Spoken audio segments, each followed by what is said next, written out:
Equal 0 के लिखोगे तो आंसर आएगा ए बराबर -7। एक आ गया आपके पास प्लस का 4, एक आ गया आपके पास माइनस का 7। पूछा क्या है, चलो क्वेश्चन के पास चलते हैं। तो संख्याएं ज्ञात कीजिए, 4 और 7 पूछी थी भाई। ऑप्शन नंबर सी में 4 और 7 संख्याएं हैं, ये लो, ये ऑप्शन होगा।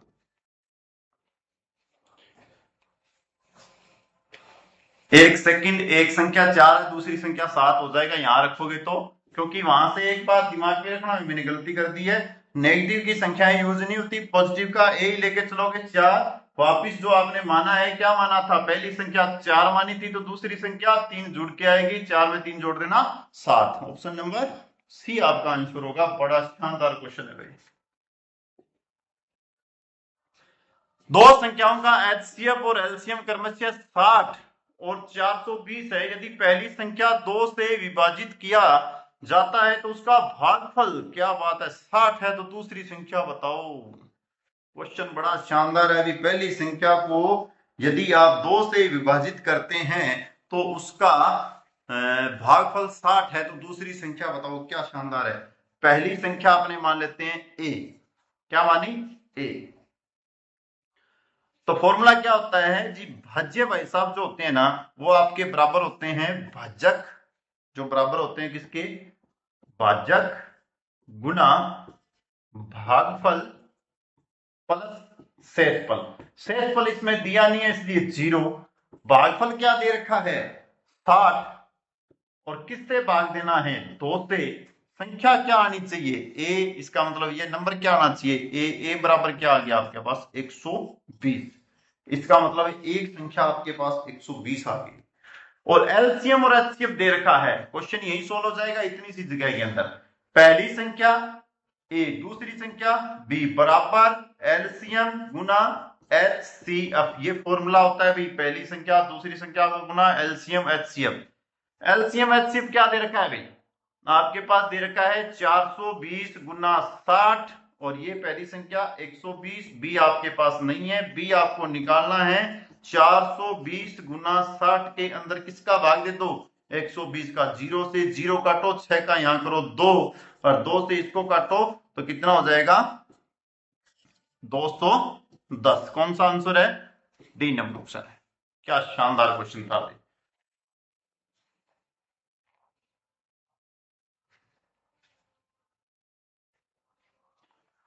18 और 24 का व्युत्क्रम के लिए एलसीएम और एचसीएफ ज्ञात कीजिए। क्या बात है, 18 और 24 का आपको क्या करना है, व्युत्क्रम। व्युत्क्रम करने के बाद हम उसका क्या ज्ञात करना है, एलसीएम और एचसीएफ। 18 का व्युत्क्रम क्या होता है भी, 1/18, और 24 का व्युत्क्रम क्या होता है जी, 1/24। हमें क्या ज्ञात करना है, इनका सबसे पहले एलसीएम। एलसीएम ज्ञात करते हैं तो 1 गुना 1/18 गुना 24, ऊपर वाले का होता है एलसीएम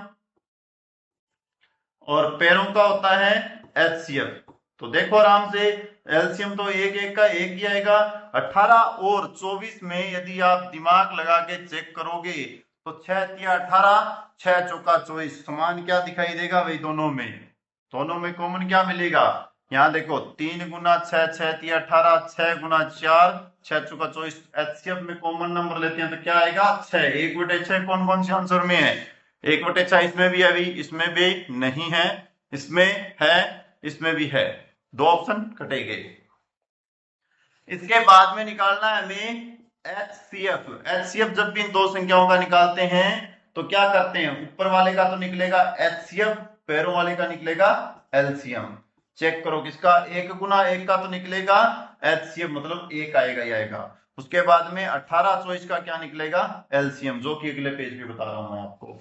18 भाई साहब को और 24 भाई साहब को यदि आप एलसीएम निकालोगे, 2 पे 9 12, फिर 2 पे 9 6, फिर 2 पे 3 नहीं रे 9 और 3, फिर 3 पे 3 और 1, फिर 3, क्या आ गया 2 दूनी 4, 4 दूनी 8, 3 तिया 9, 8 गुना 9, 8 निमा 72। इसका क्या आ गया एलसीएम, 72 इसका क्या आ गया एलसीएम। तो यहां लगाओ कितना 72, 72। कौन सा आंसर है, ये रहा ऑप्शन नंबर सी।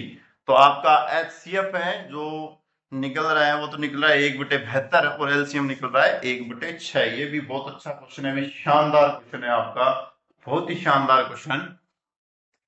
अब आपके पास क्या दे रखा है, दो संख्याओं का एलसीएम और एचसीएफ का गुना 20 है तो उनका लघुत्तम समावर्तीय एलसीएम और महत्तम समावर्तीय का योग 504 है। तो संख्याओं का अंतर आपके पास क्या दे रखा है, 24 है। तो संख्याओं का योगफल ज्ञात कीजिए, संख्याओं का योगफल ज्ञात कीजिए। देखो एलसीएम जो है उसका 20 गुना है एचसीएफ, ये लाइन ये बोल रही है, ठीक है। और एलसीएम और एचसीएफ का योग है 504, ये लाइन कौन सी बोल रही है, ये। और इन दोनों का अंतर जो है वो आपका क्या है, 24 है। ये यदि यदि संख्याओं का अंतर, आगे ध्यान रखना इनका अंतर नहीं है, अगली लाइन में ये बोल रहा है संख्याओं का अंतर, मतलब कि a माइनस बी का अंतर 24, ये बोल रहा है। हमें संख्याओं का योग बताना है। तो सबसे पहले तो ये जो आपका है ना एक इक्वेशन नंबर 2 है, इसमें एल की वैल्यू चेंज कर लो। तो यहां लिखो 20, एल की जगह 20h प्लस h बराबर 504 पुट करो। तो ये क्या हो गया, 21h प्लस 504 और h बराबर क्या हो गया, 504/21। और ये किस पे चला जाएगा भाई, 21 गुना 42 2 और 8 बच गए तो 4, 24 आ रहा है भाई। h की वैल्यू कितनी आ रही है, 24। ध्यान रखना h की वैल्यू 24 आ गई है। तो l की वैल्यू कितनी आएगी, 24 गुना 20 आपके पास क्या आएगी, l की वैल्यू। अब देखो दो संख्याएं, आगे आगे जो बात है वो सुनो। दो संख्याएं दे रखी है ना उसने, दो संख्याओं का पूछा है, संख्याओं का पूछा है। तो आप क्या करोगे, दोनों संख्याओं में अब h तो होगा ही होगा, पहली संख्या में h a, दूसरी संख्या में h b। दो संख्याओं में अंतर उसने क्या दे रखा, h a minus H B का अंतर कितना है, 24 है। दोनों में से h बाहर निकाल लो, a माइनस बी बराबर क्या है, 24 है। h की वैल्यू क्या आई हुई है, 24, तो a माइनस बी बराबर 24। तो a माइनस बी बराबर क्या आ रहा है, 1 आ रहा है भाई। a माइनस बी बराबर क्या आ रहा है, आपका 1 आंसर आ रहा है यहां से। अब आपको क्या करना है, a गुना b निकाल के बताना है। a और माइनस बी मैंने आपके पास दे दिया है, कितना दिया है, a माइनस बी आपके पास 1 मिल गया। l की वैल्यू यदि आप निकालोगे तो l बराबर कितना आएगा, 20h दे रखा है उसने, तो 20 इंटू 24 बराबर 480। 24 गुना 48 कितना आ गया, 480 आ गया आपके पास l का मान। h का मान कितना आ रहा है, 24। और जब भी आपके पास दोनों संख्याएं जो भी दे रखी है, क्या a और b दो संख्याएं दे रखी है, यदि आप इनका गुना ज्ञात करोगे तो एलसीएम अपॉन में एचसीएफ होता है, एलसीएम अपॉन में एचसीएफ होता है। एलसीएम का मान आ गया 480 और एचसीएफ का मान है 24, भाग दे दोगे तो आपके पास आएगा 20। क्या आंसर आएगा, 20। दोनों का गुना तो आ रहा है, ए और बी का गुना कितना आ रहा है, 20, ठीक है। और दोनों का यदि आप कर रहे हो a माइनस बी कर रहे हो तो वो आ रहा है आपके पास 1। मेरे पास क्या वैल्यू आ गई है, मेरे पास आपका दोनों का मल्टीप्लाई 20 आया। उसी से मैं ध्यान से देखो, एक चीज दोनों में ध्यान से दिमाग से लगाना, यहाँ ए बी का मल्टीप्लाई मेरे पास आया कितना, ए और बी का मल्टीप्लाई मेरे पास क्या आया, 20। ए माइनस बी मेरे पास क्या है, 1। तो सिंपल सा है, मैं लॉजिक लगाऊं तो क्या लगा सकता हूं, 20 का टुकड़ा होता है 5 गुना 4, 5 गुना 4 मतलब 20, 5 माइनस 4 मतलब 1। इसका अर्थ क्या हो गया कि मेरे पास जो मैंने अभी माना है, किसको माना है, मैंने कहा था दो संख्याएं हैं उनमें एच ए एच बी, एक संख्या 5 आएगी, एक संख्या मेरे पास 4 आएगी। एच का मान कितना है मेरे पास, कितना आया हुआ है, 24 है। 24 का गुना कर दूंगा मैं 5 से, 20 का गुना कर दूंगा मैं, ये 4 का गुना कर दूंगा फिर 24 से। अगले पेज पे देखो, मेरे पास एच ए एच बी दोनों संख्याएं थी। एक संख्या आई है 5 गुना 24, दूसरी संख्या आई है 24 गुना 4। इनका गुना करूंगा, 5 चौका 20, 5 दूनी 10, 120 तो आ रहा है ये, 4 चौका 16, 4 दूनी 8 और 9 96 ये आ रहा है। अब उसने पूछा क्या है भाई, उसने पूछा दोनों का योग, दोनों का योग कर लो 216। दोबारा क्वेश्चन बता रहा हूं, ये ध्यान से सुनना, क्वेश्चन अच्छा है और क्वेश्चन है भी बहुत बड़ा भाई।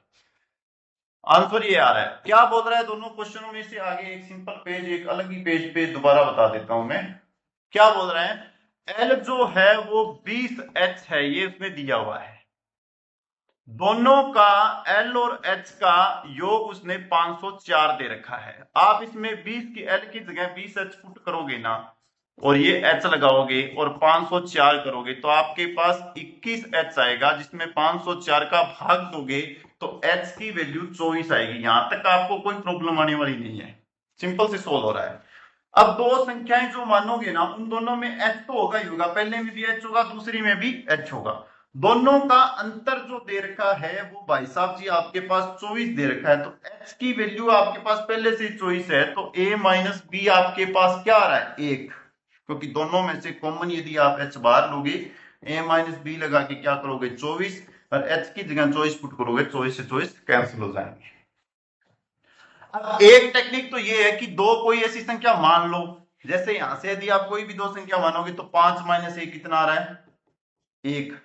और मैं ये भी मान सकता हूं 3 माइनस 2 भी 1 आ रहा है। ऐसे आप क्रमांक से संख्या मान सकते हो, लेकिन मानने के लिए भी एक इच्छुक नियम होता है, वो क्या है कि अपने को ए बी का मल्टीप्लाई होता है ना, वो हमेशा ही एलसीएम अपॉन में एचसीएफ होता है। और एलसीएम क्या आ रहा है, एलसीएम आ रहा है आपका एल बराबर 20H उसने दे रखा है, तो 20 गुना H की वैल्यू 24 है, और अपॉन में कितना आ रहा है, फिर वो 24 आ रहा है, तो 24 से 24 काट देना, कितना आएगा 20। किसकी वैल्यू आ जाएगी, ए और बी का मल्टीप्लाई 20 आना चाहिए, तो मैंने संख्या क्या मानी, 5 गुना 4 सोची, जिसका 20 आ रहा है, 5 माइनस 4 किया तो मेरे पास 1 आ रहा है।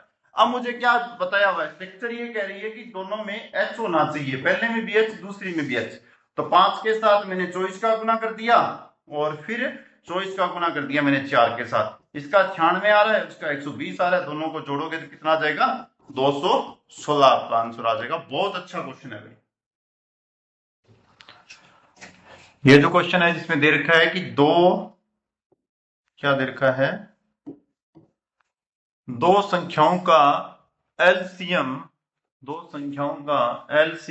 और एचसीएफ का गुणा 26 है, क्या है 26 है, तो महत्तम समावर्त्य और लघुत्तम समावर्त्य का योग 729 है। तो यदि इनमें से एक संख्या 81 है तो दूसरी संख्या ज्ञात करो। सबसे पहले ध्यान रखना कि पहली संख्या गुना दूसरी संख्या बराबर एलसीएम गुणा एचसीएफ बड़ा फॉर्मूला लगेगा। एक बात तो ये यहां से ये बता ही रहा है, इसमें से एक संख्या इसने 81 दे रखी है, दूसरी संख्या हमें ज्ञात करनी है।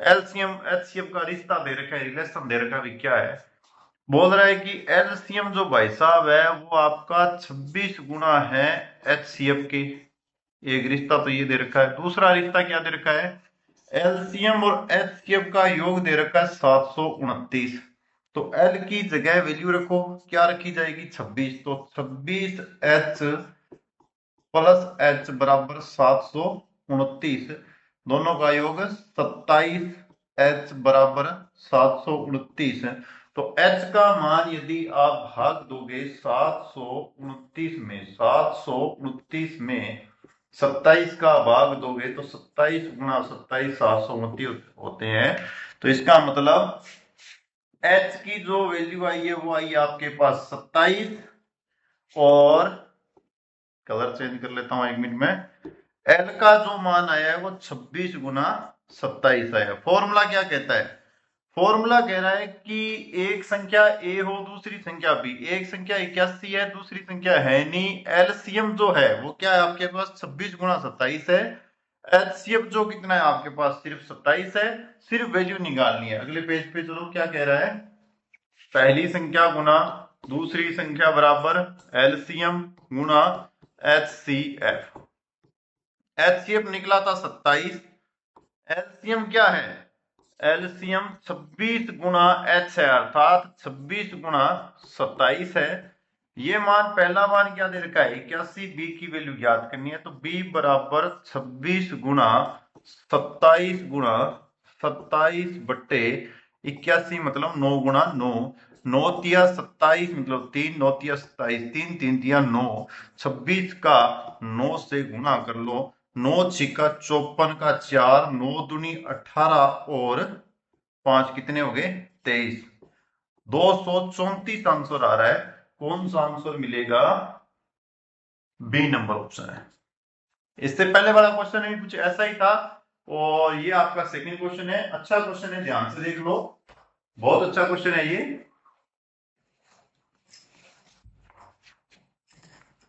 इसके बाद में सबसे छोटी संख्या ज्ञात करो जिसमें 7 का गुणनखंड होता है। इनमें सभी में से सबसे छोटी संख्या ज्ञात करनी है जिसमें 7 का गुणनखंड होता है, अर्थात गुणनखंडों की संख्या ज्ञात करनी है। संख्या ज्ञात करने का मैंने बोला था आपको फॉर्मूला होता है फर्स्ट वीडियो में, ए के ऊपर एक्स, बी के ऊपर वाई, सी पर जेड, ये हो गए इनके गुणनखंड। इनकी पावर में एक एक जोड़कर गुणा कर लो, इनकी पावरों में एक एक जोड़कर क्या कर लो, मल्टीप्लाई कर लो। ऑप्शन नंबर क्या दे रखा है? एक तो दे रखा है 100, दूसरा 36, तीसरा 64, चौथा 16।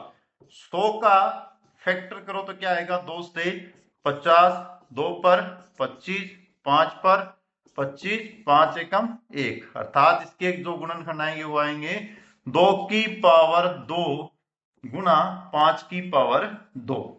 तो अब अपने क्या करना है? 7 का गुणनखंड निकालना है, ध्यान रखना।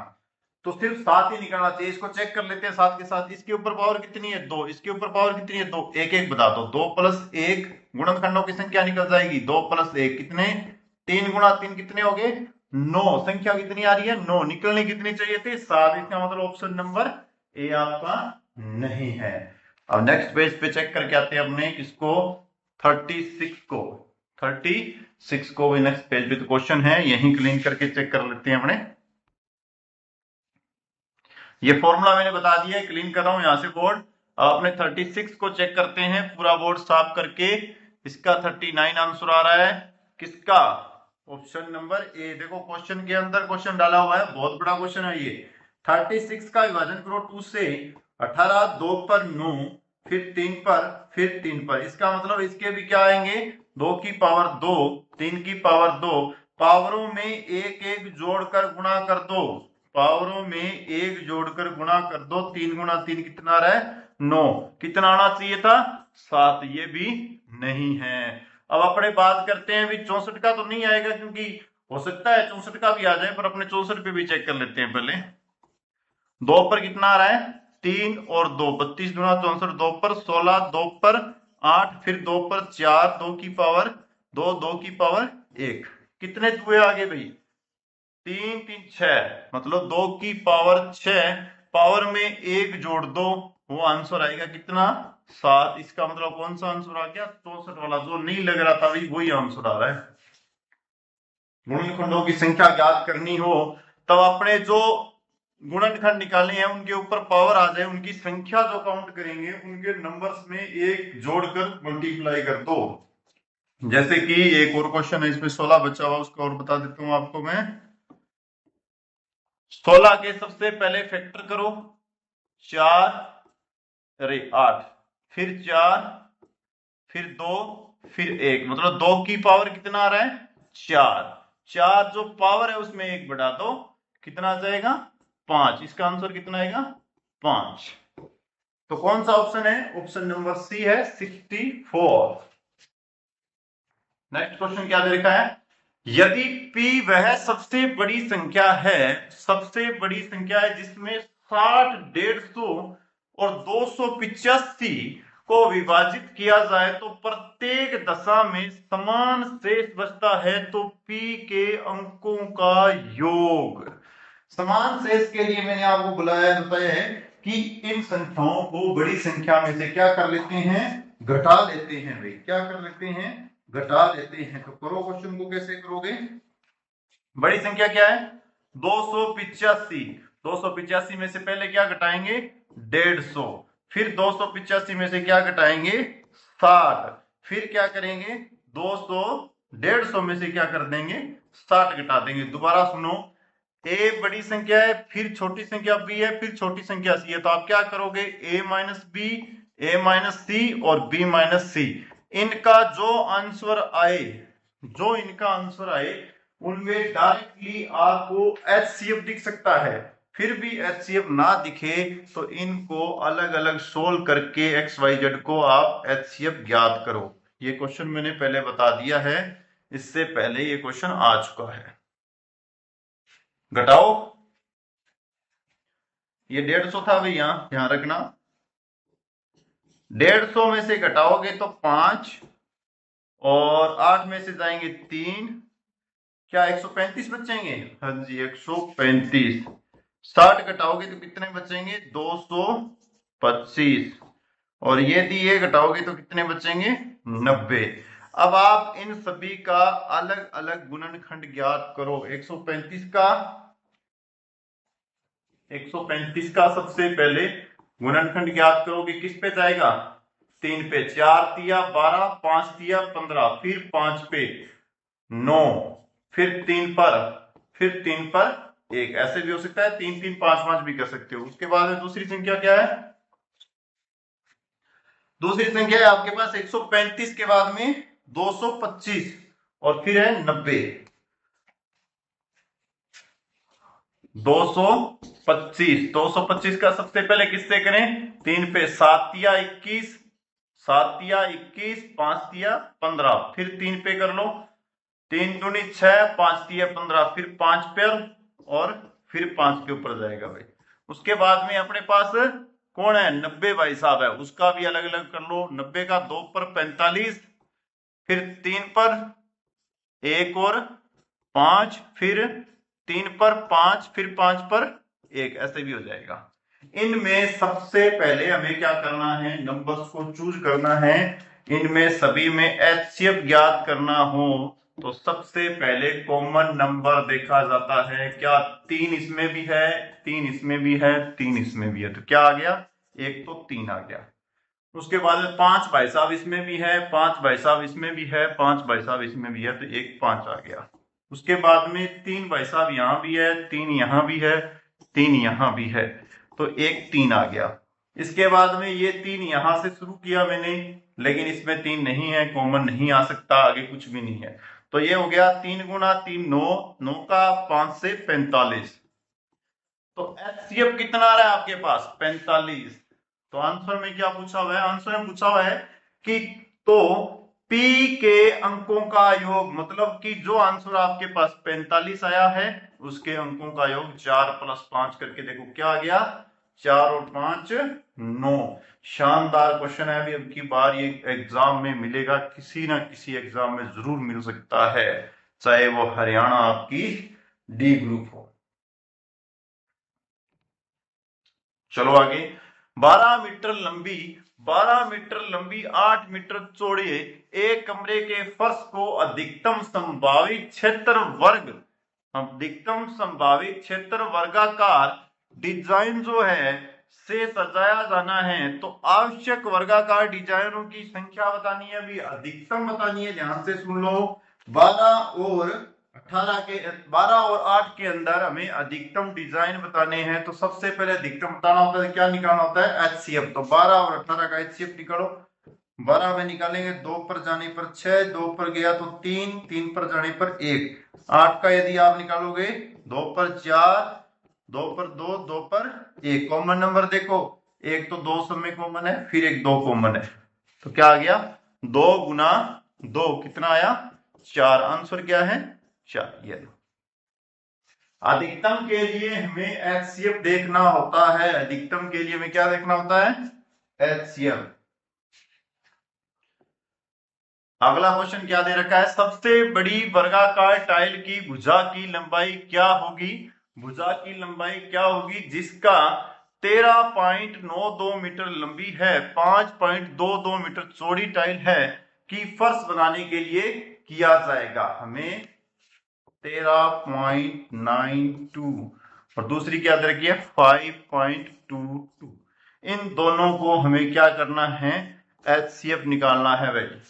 1392 का, क्योंकि मैंने डायरेक्टली दोनों को क्या कर लिया है? 100 से डिवाइड कर लिया। यदि आप इसे ऐसे भी लिख सकते हो, 1392/100, और दूसरी संख्या कर लिया आपने 522/100। अगले पेज पे जाके आपको कुछ बता रहा हूं मैं अलग से। हमें क्या करना है? नेक्स्ट पेज पे भी जो क्वेश्चन है, एक बार वापिस इसी एक पेज पे ही करना पड़ेगा इसको। यहां कर लेते हैं साइड में। 392 का फैक्टर करनी होगी, करो। सबसे पहले किस पे जाएगा, 2 पर।